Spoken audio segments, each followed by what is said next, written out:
સૌથી પહેલા વાત કરીએ તો જ્યારે પણ ચૂંટણી નજીક આવે એના ભણકારા ખબર પડી જાય છે। હમણાંથી આપણે જોઈએ છીએ કે ધર્મના નામે વાતચીતો શરૂ થાય છે। એની પહેલા સામે આવ્યું હતું કે મંત્રીઓ દ્વારા જ કહેવામાં આવ્યું હતું કે પાટીદાર એટલે જ તો ભાજપ જે રૂઠેલા છે એમને મનાવવાના પ્રયત્નો શરૂ થાય છે, ક્યાંક જ્ઞાતિ જાતિના વાડા બાંધવાની શરૂઆત થાય છે। ત્યારે ફરી એકવાર પાટીદારોને લઈ અને એક મંત્રીએ નિવેદન આપ્યું છે અને તેના શું પડઘા પડ્યા છે, શું નિવેદન છે અને ભવિષ્યમાં શું અસર થઈ શકે તેની, કયા હિસાબથી આ નિવેદન અપાયું હોઈ શકે, તમામ વિશે મનોજ પાસેથી વિગતો મેળવીએ। જ્યાં જ્યાં રામદાસ આઠવલે જાય છે ત્યાં ત્યાં નિવેદન વિવાદાસ્પદ જરૂરથી ઊભા થાય છે। આજે જ્યારે અમદાવાદમાં તેઓ આવ્યા, અમદાવાદની મુલાકાતે સૌથી મોટી બે મહત્વની વાત તેમણે કરી। એક તો દલિત સમુદાયને જે અન્યાય થઈ રહ્યો છે તે વાત કરી અને બીજી અનામતનો જે મુદ્દો તેમણે છોડ્યો। જે વાત છે પાટીદાર છે, મરાઠા જાટ સમુદાયને અનામત મળવી જોઈએ, પણ કઈ રીતે મળવી જોઈએ તો ઈબીસીનો મુદ્દો તેમણે ઉઠાવ્યો કે ઈબીસીની કેટેગરીમાં તેમને લાભ મળવા જોઈએ। સરકાર જો તેમને લાભ આપવા માંગતી હોય તો તેના માટે અલગ એક આખો કમિશન કે એક વિભાગ ઊભો કરવો જોઈએ કે જેથી તેમને મળી જાય। બીજી વાત છે કે વન ફેમિલી વન ચાઇલ્ડનો મુદ્દો છે, તે પણ તેમણે આગ્રહ કર્યો કે જરૂરથી આ મુદ્દો, અને અમારે હિન્દુત્વમાં કોઈ લઘુમતીમાં નથી, અમે આમ કાયદો લાવીને રહેશું, તે પણ તેમણે વાત કરી। દલિતને લઈને વાત કરી, જે સફાઈ કામદારોને અન્યાય થયા છે। આજે પણ કેટલાક ગામ, રાજ્ય કે શહેર એવા છે કે જ્યાં દલિતોની સારી વસ્તુ લોકો દેખી નથી શકતા। તેઓ ઘોડા પર બેસે તે પણ લોકોને ગમતું નથી, સારા કપડાં જે પહેરે તે પણ ગમતું, તો વર્ષો પછી પણ જે દલિતોને અન્યાય થઈ રહ્યો છે તે પણ તેમણે મુદ્દો ઉઠાવ્યો છે। બિલકુલ, એટલે હવે જોવાનું એ છે કે આ તમામ વસ્તુ જે થઈ રહી છે ચૂંટણીના ગણિતને લઈને, હજી તો આ બધી શરૂઆત છે। 2022માં ચૂંટણી છે, આગે આગે દેખીએ હોતા હે क्या। પણ આ બધાની વચ્ચે જો ભ્રષ્ટાચારના આરોપ લાગે અને ભ્રષ્ટાચારના એ આરોપ બીજા કોઈ દ્વારા નહીં પણ એક ધારાસભ્ય દ્વારા લગાવવામાં આવે તો શું થાય? સ્પષ્ટતા આપી સ્વાભાવિક છે, જેમના પર આરોપ લાગ્યા એમણે સ્પષ્ટતા પણ આપી, પણ આખરે ક્યાંનો છે આ મુદ્દો, કોના પર આરોપ લગાવ્યા, કયા ધારાસભ્ય છે, શું છે આખો મુદ્દો, કુણાલ પાસેથી જાણીએ।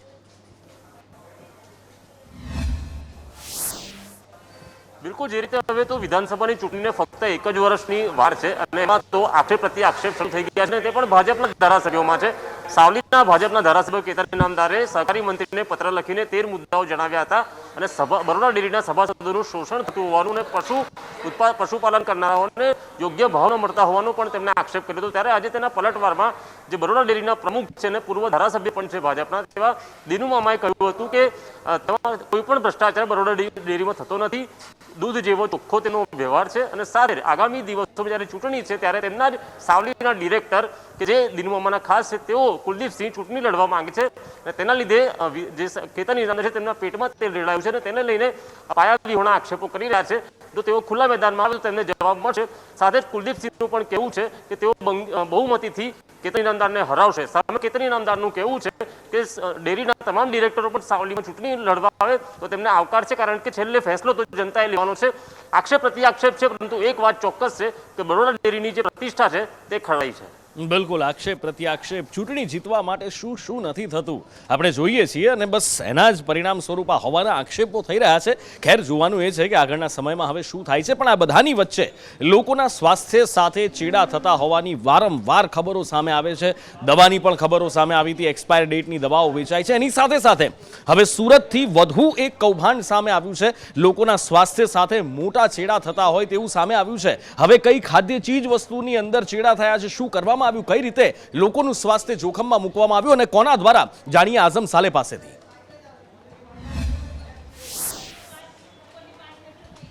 તમારી વાત એકદમ સાચી છે। વારે ઘડીએ હવે જોવા જાય તો દક્ષિણ ગુજરાતમાંથી ડુપ્લિકેટેશન અથવા તો ભેળસેળવાળી વસ્તુઓની એક હબ બની ગયેલું હોય તેવી રીતે સામે આવી રહ્યું છે। એક સમય હતો કે રેમડેસિવિરના ડુપ્લિકેટ ઇન્જેક્શન એટલે કે નકલી ઇન્જેક્શન બનાવવાનું આખું એક બંગલો પકડાયો હતો જે ભાડે રાખવામાં આવ્યો હતો। ત્યારબાદ આપણે થોડા દિવસો પહેલા સુરત ગ્રામ્યના અંદર જે નજીક જે જીઆઈડીસી છે ત્યાંથી આપણા સામે છે કે દૂધનું કૌભાંડ સામે આવ્યું હતું। હવે જે સામે આવ્યું છે એ પણ એક ચોંકાવનારી વાત છે, કારણ કે બિહારથી જે એક્સપાયરી ડેટવાળા તેલના ડબ્બા હતા તે સુરત લાવવામાં આવતા હતા અને સુરતના અંદર જે અલથાણ રોડ ખાતે જે ગોડાઉન છે તેમાં રાખવામાં આવતા હતા। ત્યારબાદ જે નજીકની એક્સપાયરી ડેટ રહેતી હતી તેને ઉપર બીજી એક એક્સપાયરી ડેટ ચડાવી દેવામાં આવતી હતી અને આ માલ અહીંયાથી વેચવામાં આવી રહ્યો હતો। હાલ જે આરોપી છે, જે ગોડાઉનનો માલિક હતો, તેની ધરપકડ કરવામાં આવી છે આશીષ નામના, અને એ જામીન પર પણ છૂટી ગયો છે।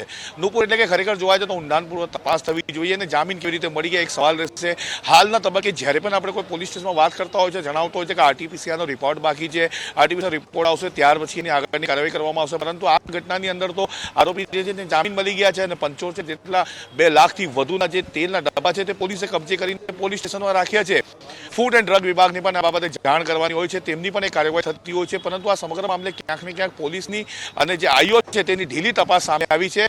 અને ખરેખર જોવા જાય તો આ 95 જેટલા જે ફેક સ્ટીકર છે તે પણ પોલીસે કબજે કર્યા છે. જી બિલકુલ, એટલે વાત અહીંયા આગળ એ જ છે કે જ્યારે લોકોના સ્વાસ્થ્ય સાથે ચેડા થાય છે એનો સીધો મતલબ છે કે આ ચેડા લોકોના જીવ સાથે થઈ રહ્યા છે, ત્યારે કાયદામાં ક્યાં ઉણપ છે એ શોધવું સરકારની પણ ફરજ છે. અને આવા જે પણ તત્વો છે એની સામે કડકમાં કડક કાર્યવાહી થાય અથવા તો કડકમાં કડક કાયદા અમલમાં આવે. વિધાનસભાનું સત્ર મળે છે લોકો માટે જ મળે છે, એની અંદર કેમ એમેન્ડમેન્ટ ન થઈ શકે અને કેમ કાયદા આના માટે પણ મજબૂત ન બની શકે, કેમ લોકોને સ્વસ્થ ખોરાક ન પીરસી શકાય અને આવા જે પણ લોકો છે લોકોના સ્વાસ્થ્ય સાથે જીવ સાથે ચેડા કરે છે એમના માટે કોઈ કડક પગલાં કે કડક કાયદા ન બનાવી શકાય, આ સવાલ સૌથી મોટો છે. અને કાર્યવાહીમાં ઢીલાશ ઘણું બધું કહી જાય છે આની ઉપર. અને ન માત્ર તેલના ડબ્બાની વાત છે, પણ રાજકોટમાંથી આપણે જોયું હતું કે નકલી એક્સપાયર ડેટની દવાની પણ ખબરો સામે આવી હતી. તેને લઈને પણ કેટલાક અપડેટ્સ મળી રહ્યા છે. શું કાર્યવાહી કરવામાં આવી રહી છે તેને લઈને રહીમ પાસેથી જાણીએ.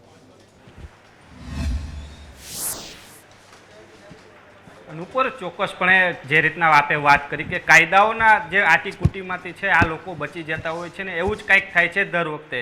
કારણ કે રાજકોટની જો વાત કરું તો રાજકોટમાં અવારનવાર ડુપ્લિકેટ ડૉક્ટરો પકડાય છે, પરંતુ જાત જામીનથી જ તેઓનો છુટકારો થઈ જાય છે. પરંતુ હવે ડૉક્ટરો નહીં પરંતુ ડુપ્લિકેટ દવાઓ પણ આયુર્વેદિક બનાવવામાં આવી રહી છે.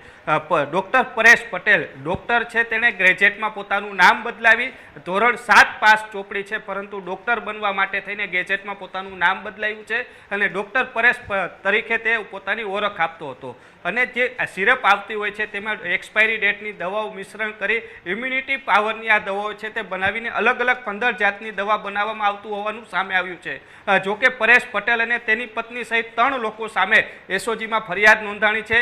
FSS જે સર્ટિફિકેટ આવતું હોય છે તે બીજાના નામનું તેનો ઉપયોગ કરતો હતો ને તેની સામે વિગત આવી છે. એટલે જે વ્યક્તિ આયુર્વેદિક ઓર્ગેનિક ફાર્મ ચલાવતો હતો, જે ઓર્ગેનિક ફૂડ વેચતો હતો, તેનો નંબર છે તેનો ઉપયોગ કરીને માર્કેટમાં પોતે દવા વેચતો હતો તેવું સામે આવ્યું છે. હાલ તેની સામે FIR દાખલ કરવામાં આવી છે, પરંતુ મોટો સવાલ એ છે કે તેની સામે કડક કાર્યવાહી ક્યારે થશે. કારણ કે લોકોની સાથે ચેડા કર્યા છે. છેલ્લા ઘણા વર્ષોથી પોતે આ દવાખાનું ચલાવતો હતો ને 3 મેડિકલોની પરમિશન માંગી હતી, પરંતુ રાજકોટ મહાનગરપાલિકાએ પરમિશન ન આપવા છતાં પણ આ 3 મેડિકલો છે તે ધમધમતા હતા અને ત્યાંથી કરોડો રૂપિયાની દવા છે તે હાલ તો જપ્ત કરવામાં આવી છે ને હાલ તેની સામે ફરિયાદ દાખલ કરીને કાયદેસરની કાર્યવાહી શરૂ કરી છે. જી નુપુર. અને આ બધા વચ્ચે સમાચાર મળી રહ્યા છે અમદાવાદથી. અમદાવાદમાં કોર્પોરેટરો ધરણા ઉપર બેઠા છે. આખરે ક્યાંના કોર્પોરેટર છે, કયા વિસ્તારના કોર્પોરેટર છે, શેના માટે આ કોર્પોરેટરો ધરણા પર બેઠા છે, એ મોટી વાત છે. માનો કે આરજવ શાહ કામ નથી કરતા, આ બધા હવા જવાબ આપતા એ ઊભા થઈને નીકળી ગયેલા, એટલે અમારી ધરણા ઉપર બેસવું પડ્યું. પણ અમારા નેતા ધર્મેન્દ્રભાઈ શાહ અને સ્ટેન્ડિંગ કમિટીના ચેરમેન આ લોકોના આવતા અમારો એનું સુખદ અંત આવી ગયો છે કે દર 15 દિવસે વોર્ડમાં રાઉન્ડ લેશે. ધારાસભ્ય પણ છે, તેમની સાથે પણ વાત કરીશું. ભૂપેન્દ્ર પટેલ, ધારાસભ્ય શ્રી, જે રીતે વિવાદ હતો, પ્રશ્નોનો હલ નથી આવતો, વારંવાર રજૂઆત કરવામાં આવે છે, સફાઈના પ્રશ્નો હોય કે રખડતા ઢોરના પ્રશ્નો હોય, આપ ધારાસભ્ય છો, આપના વિસ્તારના પણ કેટલાક કોર્પોરેટર હતા, શું આશ્વાસન આપે? એક જ વસ્તુ છે કે કોર્પોરેશનના અધિકારી અને કાઉન્સિલર સાથે સંકલન હોવું જરૂરી છે. આજે એક જ નિર્ણય કરાયો છે કે દરેક ડીવાયએમસી લેવલે કોર્પોરેટર સાથે વોર્ડમાં એક રાઉન્ડ થઈ જાય, જેથી કરીને સંકલનનો અભાવ ના રહે અને પબ્લિકના કામ સરળતાથી થઈ શકે, એના માટેનો પ્રયત્ન કરાવો. ભાજપના નેતાઓના જો પ્રશ્ન ના સાંભળે અધિકારીઓ, તો પછી સામાન્ય જનતાની તો વાત જ નહીં. લાગે છે કે અધિકારીઓ એમની મનમાની ચલાવે? અધિકારી કોઈ પણ એમની મનમાની ચલાવે એ ચાલવાનું નથી. પબ્લિકથી માંડીને કાઉન્સિલરથી માંડીને બધા જાગૃત છે અને કોર્પોરેટર જે પણ રજૂઆત કરે એ પબ્લિક લક્ષી હોય છે, પબ્લિક માટે હોય છે અને કોર્પોરેશન પણ પબ્લિક માટે છે. એટલે કોર્પોરેશનના દરેક અધિકારીએ કાઉન્સિલરને કીધેલું કામ કરવું જ પડે. એટલે આ રીતે પહેલા વિરોધ કર્યો. નવા પશ્ચિમ ઝોનની ઓફિસ છે ત્યાંને લઈને સ્ટેન્ડિંગ કમિટીના ચેરમેન છે, શહેર પ્રભારી છે, તેઓ પહોંચ્યા હતા. જે ઓફિસ છે તેના પણ દ્રશ્યો બતાવી જ્યાં વિરોધ કર્યો હતો. ખરસાણ સાહેબ છે તેમની ઓફિસ પર બેસીને વિરોધ કર્યો હતો અને વિરોધ કરવા પાછળનું કારણ એ છે કે વિવિધ પ્રશ્નોને લઈને જ્યારે જે ખરસાણ સાહેબ છે તેમને રજૂઆત કરતા ઉદ્ધતાઈ ભર્યું વર્તન છે તેમની સાથે કરવામાં આવ્યું અને તેના જ કારણે તમામ લોકો અહીંયા પહોંચ્યા અને સૂત્રોચ્ચાર સાથે નીચે બેસીને વિરોધ કર્યો. ત્યારબાદ સ્ટેન્ડિંગ કમિટીના ચેરમેન, શહેર પ્રભારી આ તમામ લોકો અહીંયા પહોંચ્યા હતા અને મુદ્દો છે તેને શાંત પાડ્યો હતો. બિલકુલ આ રીતે જે રીતે કોર્પોરેશનમાં છે અધિકારીઓ છે તેની સામે હવે ભાજપના કોર્પોરેટર હોય, પદાધિકારીઓ હોય તેમને બહાર ચડાવી છે. કેમેરામેન વિજય પરમાર સાથે મૌલિક ઉપાધ્યાય, સંદેશ ન્યૂઝ, અમદાવાદ. એટલે સવાલ અહીંયા આગળ આખરે એ જ ઊભો થાય છે કે જો ભારતીય જનતા પાર્ટીના જ કોર્પોરેટર હોય, એટલે આખી ચેન આપણને ખબર છે કે કોર્પોરેશનમાં ભારતીય જનતા પાર્ટીની સરકાર, રાજ્યમાં પણ ભારતીય જનતા પાર્ટીની સરકાર, કેન્દ્ર લેવલ તો આમાં લાગે વળગે નહીં, પણ તેમ છતાં પણ ત્યાં પણ એટલે આખી ચેન જો એક જ સરકારની છે તેમ છતાં પણ જો કોર્પોરેટરોનું નથી સાંભળવામાં આવતું તો અમદાવાદ શહેરની સામાન્ય જનતાનું તો શું આમાં વિસાદ કે કોઈની આગળ પોતાના પ્રશ્નો મૂકી શકે અને એની રજૂઆત કરી શકે. હલ થવાની તો વાત ખેર દૂર છે, પણ આ બધાની વચ્ચે કોરોના હજી સમાપ્ત નથી થયો. હા, કેસ ઓછા થયા છે એ હકીકત છે અને એના કારણે થોડી ઘણી છૂટછાટ પણ મળી છે, પણ આ છૂટછાટનો ગેરલાભ ઉઠતો દેખાઈ રહ્યો છે. સ્કૂલો ચાલુ થઈ ગઈ છે, માસૂમોના જીવ સાથે ચેડા પણ થઈ રહ્યા છે અને લોકો ભીડ ભેગી કરી રહ્યા છે. ત્રીજી લહેરને આમંત્રણ આપવાનું હજી પણ લોકો ભૂલતા નથી, એ પણ દેખાય છે. ક્યાં શું થયું જાણીએ દેવાંશી પાસે. આજે બંને ઉદાહરણ પંચમહાલમાંથી જ સામે આવ્યા છે. પંચમહાલ જિલ્લામાં સૌથી પહેલા કાલોલના દ્રશ્યો ત્યાં જે સામે આવ્યા. 10 લોકો કે જે રાયોટિંગના ગુનામાં જેલની અંદર હતા, જામીન મળ્યા અને જ્યારે બહાર આવ્યા ત્યારે એમના સરઘસમાં, એમના સ્વાગતમાં એટલા બધા લોકો એક સાથે ઉમટી પડ્યા. એ ભીડ જોઈને સવાલ થાય કે આ લોકોને કોરોનાનો ડર છે કે નહીં? જવાબ આપણી સામે છે કે કોરોનાનો ડર નથી. એટલા જ માટે આ લોકો આ રીતે ભીડ ભેગી કરી રહ્યા છે. એ દ્રશ્યો ત્યાં એટલા ઓછા હોય એમ પંચમહાલમાં ગોધરામાં સિવિલ લાઇન્સ આગળ એક એકવાલ શાળા આવેલી છે અને ત્યાં પણ 6 થી 8ના વર્ગોમાં નાના બાળકો જે રીતે માસ્ક વગર, કોઈ સામાજિક અંતર વગર શાળાની બહાર દેખાયા. સવાલ પંચમહાલ પોલીસ પ્રશાસનની સામે પણ એટલો જ થાય, કારણ કે ક્યારેક જો ડીજેના તાલે વરઘોડો નીકળે છે અથવા મંદિરની બહાર વરઘોડો નીકળે છે તો ત્યાં પણ કાર્યવાહી થાય છે. તો આ રીતે રાયોટિંગના ગુનામાંથી જ્યારે માણસો જેલમાંથી બહાર આવે છે ને એમનું સ્વાગત કરવા માટે ભીડ આટલી બેફામ અને બેકાબુ બની જાય છે તો એમની સામે પણ કાર્યવાહી થવી જ જોઈએ. થશે કે નહીં એનો બહુ જ શંકાની નજરે જ બધું જોવામાં આવે છે, કારણ કે ઘણી બધી જ્યારે કાર્યવાહીઓ થઈ ત્યારે પણ સવાલો એ જ થયા. અહીંયા પણ એ જ વાત છે. આમની સામે કાર્યવાહી થશે તો જ કદાચ એક ઉદાહરણ બેસશે કે નિયમ કાનૂન બધા જ માટે સમાન છે. અહીંયા કાયદાના દંડા આગળ, એના શાસન આગળ બધા જ નતમસ્તક હોવા જોઈએ. બિલકુલ નતમસ્તક તો દેવાંશી હોવા જોઈએ, પણ કાયદા બધા માટે સમાન પણ તો હોવા જોઈએ. બીજી લહેર કેમ આવી હતી, કોના કારણે આવી હતી, કોની સામે કાર્યવાહીઓ કરી, સરકારને જવાબ માંગો, સવાલ પૂછો, જવાબ મળી જાય તો તમે નસીબદાર છો. પણ ખેર કોરોના ગયો નથી, હજી પણ બીજા રાજ્યોની અંદર તો કહેર છે જ અને એનો કહેર પણ ગુજરાત સુધી પહોંચી રહ્યો છે. એક ઘટના આવી સામે આવી છે. ક્યાંની ઘટના છે, શું છે, કિરાંગી પાસેથી જાણીએ. નુપુર, જે રીતે વાત કરવામાં આવે કે તંત્રની બીજી લહેરમાં આટલી ખરાબ હાલત છતાં પણ બેદરકારી સતત સામે આવી રહી છે. એક તરફ ત્રીજી લહેરની ભીતિ છે અને છતાં પણ બીજા રાજ્યોમાં જે પરિસ્થિતિ હાલમાં ઊભી થઈ છે તેને કારણે જ ગુજરાતમાં પ્રવેશતા તમામ એ મુસાફરોનું ટેસ્ટિંગ કરવું ખૂબ જ જરૂરી છે. છતાં પણ ટેસ્ટિંગ કરવામાં નથી આવતું, RT-PCR રિપોર્ટ ચેક કરવામાં નથી આવતો અને તેને કારણે જ વડોદરામાં એક પરિવારના જ મહારાષ્ટ્રથી આવેલા 3 લોકોને કોરોના પોઝિટિવ આવ્યો છે. હાલમાં તો જે રીતે તંત્ર દોડતું થઈ ગયું છે, કારણ કે આ ડેલ્ટા વેરિયન્ટ પર હોઈ શકે છે. જે તમામ રિપોર્ટ જે છે તેને પુણે ખાતે મોકલવામાં આવ્યા છે. ડેલ્ટા વેરિયન્ટ છે કે કેમ એ હજુ સુધી જાણવા નથી મળ્યું, પરંતુ પરિવારના એક સદસ્યને હાલમાં તો હોસ્પિટલાઇઝ કરવામાં આવ્યો છે અને 2 લોકોને આઇસોલેટ કરવામાં આવ્યા છે. 77 દિવસ બાદ વડોદરામાં એક 18 વર્ષીય મહિલાનું કોરોનાના કારણે મોત નીપજ્યું છે. એટલે કે એક તરફ ત્રીજી લહેરની ભીતિ છે અને તેની વચ્ચે જ તંત્રની સતત બેદરકારી સામે આવી રહી છે. બીજી લહેરમાંથી હજુ આંખ નથી ખોલી તેવું પણ કહી શકાય અને છતાં પણ તંત્રની જો આ પ્રકારની જ બેદરકારી રહી તો બીજી રાજ્યોમાં જે હાલમાં પરિસ્થિતિ ઊભી થઈ છે તેવી જ ગુજરાતમાં ઊભી થાય તેમાં કોઈ જ નવાઈ નથી. બિલકુલ, અને એટલા માટે જ એડવાઇઝરી જે કમિટી હતી એમના દ્વારા કેટલીક સંસ્થાઓ દ્વારા પણ સરકારને એક સલાહ આપવામાં આવી હતી કે જે બીજા રાજ્યોની અંદરથી લોકો આવે છે એમની પાસેથી વેક્સિનેશન સર્ટિફિકેટ હોવું ફરજિયાત હોવું જોઈએ અને વેક્સિન લીધેલા લોકોને જ એક બીજા રાજ્યોમાં ટ્રાવેલ કરવા દેવા જોઈએ. પણ ખેર બધા જ છૂટછાટો મળી રહી છે અને એની સાથે દેશની હાલત શું થઈ રહી છે, દેશમાં કોરોનાના કેસ કઈ હદે વધી રહ્યા છે, કેટલી ગતિએ વધી રહ્યા છે, શું છે પરિસ્થિતિ, જાણીએ ભાવિની પાસેથી. નુપુર, વાત કરીએ તો છેલ્લા 10 દિવસ પહેલાંની શરૂઆત ત્યાંથી કરીએ, કારણ કે 30,000 થી 35,000 કેસ નોંધાતા જે હવે સીધા જ વધી ગયા છે. 10 દિવસમાં જ તે કેસ સીધા 45,000ને પાર કરી ગયા છે. 46,242 આજના કેસ નોંધાયા છે અને મોતનો આંકડો પણ 300 પ્લસ પહોંચી ગયો છે. અને જો આ જ સ્થિતિ રહી તો આવતા અઠવાડિયે 50,000ને પાર કરી શકે તેવી સ્થિતિ છે. અને જો બીજી વાત કરીએ તો રાજકોટની, એક તરફ કેસમાં સતત વધારો થઈ રહ્યો છે તો બીજી તરફ વેક્સિનેશનને લઈને પણ અનેક જગ્યાએ સ્થિતિ હજુ પણ એવી જ છે. લોકો હાલમાં પણ વેક્સિનેશન સેન્ટર પર ધક્કા ખાઈ રહ્યા છે. રાજકોટના જે વેસ્ટ ઝોન ઓફિસ પર જે વેક્સિનેશન સેન્ટર બનાવવામાં આવ્યું હતું ત્યાં પણ લોકો પહોંચ્યા હતા, વહેલી સવારથી લાઈનો લગાવીને ઊભા હતા, પરંતુ જે લોકોનું રજિસ્ટ્રેશન કરાવ્યું હતું તે લોકોને જ રસી આપવામાં આવી, જેને લઈને હોબાળો મચાવવામાં આવ્યો હતો. જોકે અધિકારી ખુદ ત્યાં પહોંચ્યા અને સમગ્ર મામલાને હાલમાં ઠાળે પાડ્યો હતો. એટલે સવાલ અહીંયા આગળ એ જ થાય છે કે વાત આપણે કોરોનાની ત્રીજી લહેરને હરાવવાની કહીએ છીએ, કોરોનાને હરાવવાની કહીએ છીએ, કોરોનાને નાથવાની કહીએ છીએ. એક બાજુ નથી લોકો સમજતા, નથી અધિકારીઓ સમજતા, પણ તો કોરોનાને નાથીશું કેવી રીતે, આ જીત મળશે કેવી રીતે? સવાલ એ છે. સંયુક્ત જવાબદારી બને છે સરકાર અને જનતાની. બંને તરફથી જો વ્યવસ્થિત પ્રયત્નો સંયુક્ત રીતે થશે તો જ કોરોનાને નાથી શકાશે. બાકી બીજી લહેરના દ્રશ્યો આપણને યાદ છે. આગળ વાત કરવી છે પ્રાથમિક શિક્ષકોની. પ્રાથમિક શિક્ષકો માટે એક નવો નિયમ બહાર પાડવામાં આવ્યો છે. શું છે, આશુતોષ પાસેથી જાણીએ. જે નવો નિયમ એટલે પરિપત્ર કરી દેવામાં આવ્યો છે કે 2009માં જે આરટી કાયદો આવ્યો હતો તે અંતર્ગત હવેથી શિક્ષકોએ 8 કલાક સ્કૂલમાં હાજરી પુરાવવાની રહેશે. સોમથી શુક્રવાર 8 કલાક અને શનિવારના રોજ 6 કલાક હાજરી જે છે તે ફરજિયાત કરી દેવામાં આવી છે. તેના જ કારણે હવે વિરોધનો સૂર ઉઠ્યો છે, કારણ કે તેમનું કહેવું છે કે આટલા કલાકો જે છે તે સ્કૂલમાં જરૂરી નથી, કારણ કે ઓલરેડી શિક્ષકો વધારે કામ કરી રહ્યા છે. વિવિધ કહી શકાય કે શાખાઓ જે છે તેમાં પણ તેમને કામગીરી સોંપવામાં આવે છે. વસ્તી ગણતરી હોય, ઉપરાંત વેક્સિનેશનની કામગીરીઓ, તમામમાં કામગીરી તેઓએ કરી છે.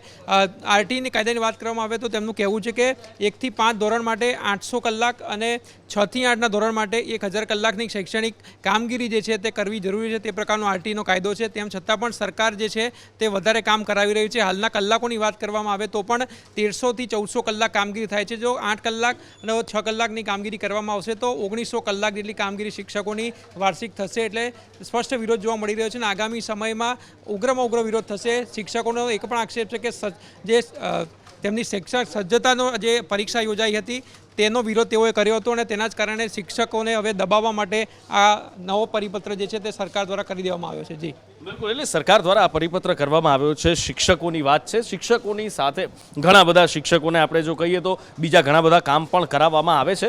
સૌથી મહત્વની વાત એ છે કે બાળકોના અભ્યાસ ઉપર શિક્ષકોનું ધ્યાન કેન્દ્રિત થવું જોઈએ, પણ એ હાલ તો થતું નથી દેખાતું. એ સૌથી મોટી તકલીફ છે. આખરે આ શિક્ષકો છે એ બાળકોના ઘડતરમાં સૌથી મોટો ફાળો ભજવે છે અને આખરે કેમ શિક્ષકો માટે આ પ્રમાણેની બેદરકારી અથવા તો શિક્ષકો ઉપર ઓવરબર્ડન કેમ કરવામાં આવે છે, સૌથી મોટો સવાલ છે. પણ ખેર, શિક્ષક કભી સામાન્ય નહીં હોતા, પ્રલય और निर्माण उसकी गोद में पलते हैं. ચાણક્યએ આવું કહેલું. આજના જમાનામાં કદાચ મૂલ્યો બદલાયા છે, વાતો પણ બદલાઈ છે અને શિક્ષકોના કામ પણ બદલાઈ ગયા હોય એવું માની લઈએ. આગળ રોગચાળાની વાત કરવી છે. કોવિડ તો છે જ, કોરોનાની સાથે સાથે રોગચાળો પણ માથું ઊંચકી રહ્યો છે. અત્યારે વાયરલ રોગના ઘરે ઘરે કદાચ કહીએ કે ખાટલા છે તો પણ ખોટું નથી અને રાજકોટમાં તેને જ લઈને હવે તંત્ર રહીને પણ જાગ્યું છે અને શું કામગીરી કરી રહ્યું છે મેહુલ પાસેથી જાણીએ.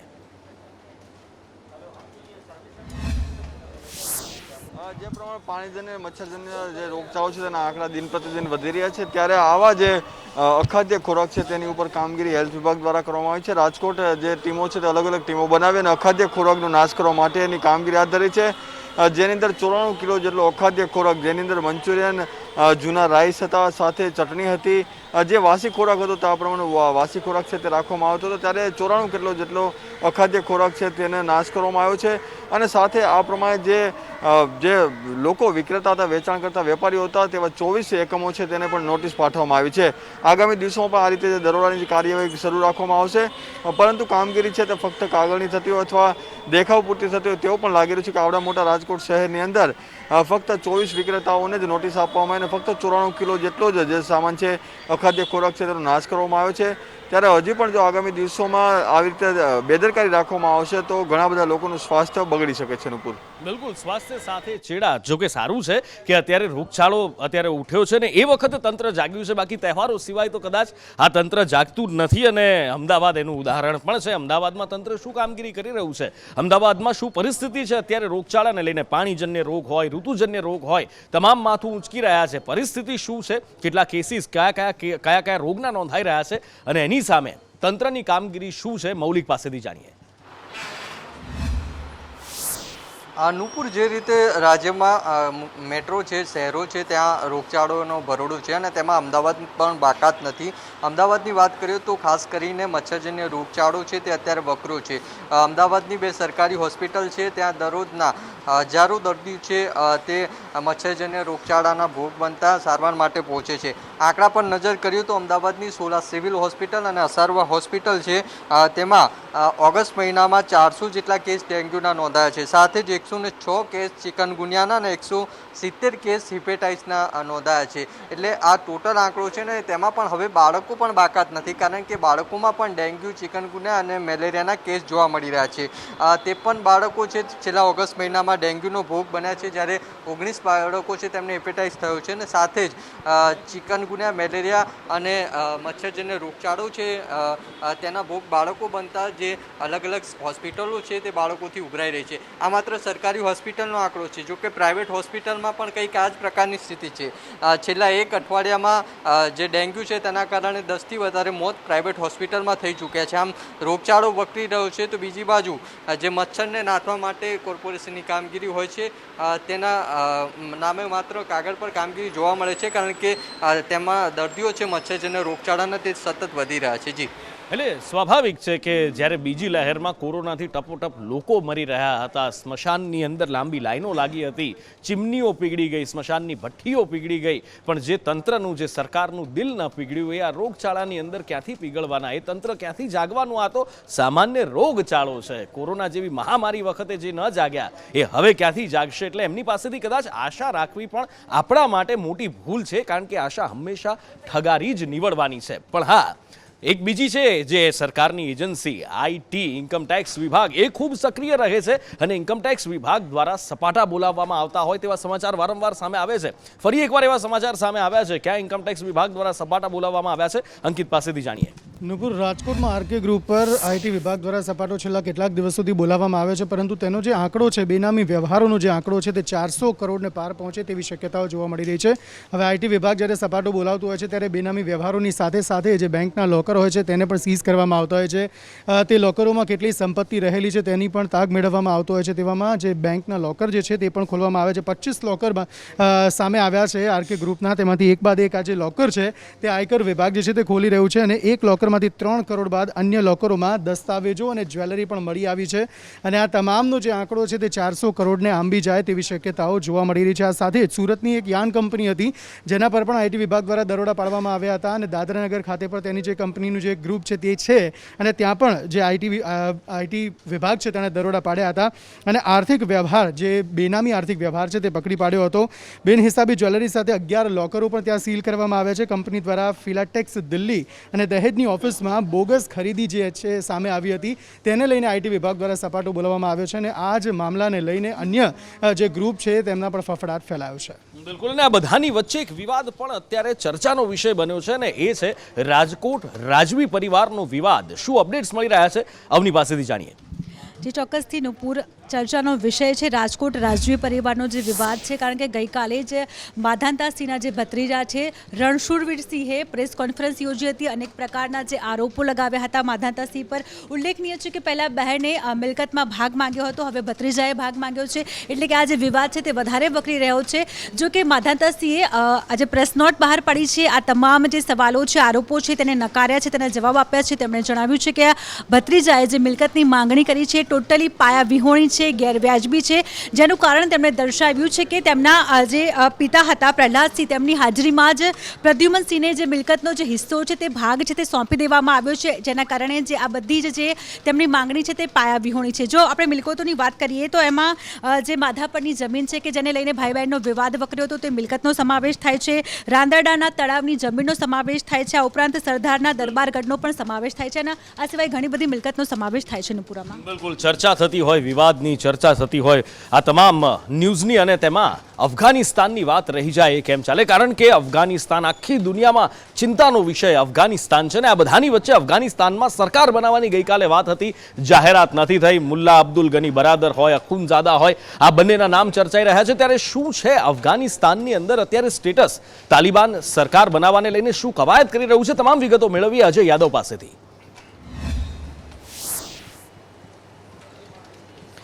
निश्चित तौर पर नुपुर आपको याद होगा कि जब तालिबान सत्ता पे काबिज नहीं हुआ था तब अफगानिस्तान के जो राष्ट्रपति हैं अब्दुल गनी, उनकी तरफ से बार बार आरोप लगाया जाता था कि अफगानिस्तान में तालिबान ही नहीं लड़ रहा है बल्कि पाकिस्तान की आर्मी और आईएसआई की तरफ से ज़्यादा सपोर्ट किया जा रहा है. 10 से 15 हज़ार लड़ाके जो हैं अफगानिस्तान में भेजे गए हैं. इस तरह का आरोप अब्दुल गनी की तरफ से लगाया गया था. लेकिन आज जो दृश्य काबुल से आया है वो कहीं न कहीं इस बात का सबूत दे रहा है. आईएसआई चीफ अपने एक प्रतिनिधिमंडल के साथ तालिबान के बुलावे पे काबुल पहुंचे हैं. कहा जा रहा है कि तालिबान के के अधिकारियों के साथ जो आईएसआई चीफ हैं उनके प्रतिनिधिमंडल की बातचीत हुई है. हालांकि ये बातचीत क्या हुई है इसका खुलासा नहीं हुआ है, लेकिन बताया जा रहा है कि चूंकि अब जो आईएसआई है खुल करके तालिबान का सपोर्ट करती हुई नजर आ रही है और आने वाले वक्त में न सिर्फ तालिबान की आर्मी को ट्रेनिंग दी जाएगी बल्कि सत्ता के बतौर किस तरह से पूरे अफगानिस्तान को तालिबान के शासन में मजबूत किया जाए, इस पर आगे आने वाले समय में काम हो सकता है. लेकिन भारत के लिए सबसे बड़ी चिंता की बात यह है कि एक तरफ जहां अफगानिस्तान में तालिबान अभी सरकार अपनी नहीं बना पाया है, माना जा रहा है कि 2-3 दिनों में बनाएगा, लेकिन आज जो आईएसआई चीफ के साथ जो बातचीत हुई है कहीं न कहीं जो टेररिज्म है जिसके लिए आईएसआई काफी कुख्यात है उसी को बढ़ाने के लिहाज से बातचीत हुई होगी और उसका भारत पे आने वाले समय में असर पड़ सकता है. जी મને આ સાથે જ અત્યારે વોર રૂમમાં સમય થયો છે આપનાથી વિદાય લેવાનો. નમસ્કાર.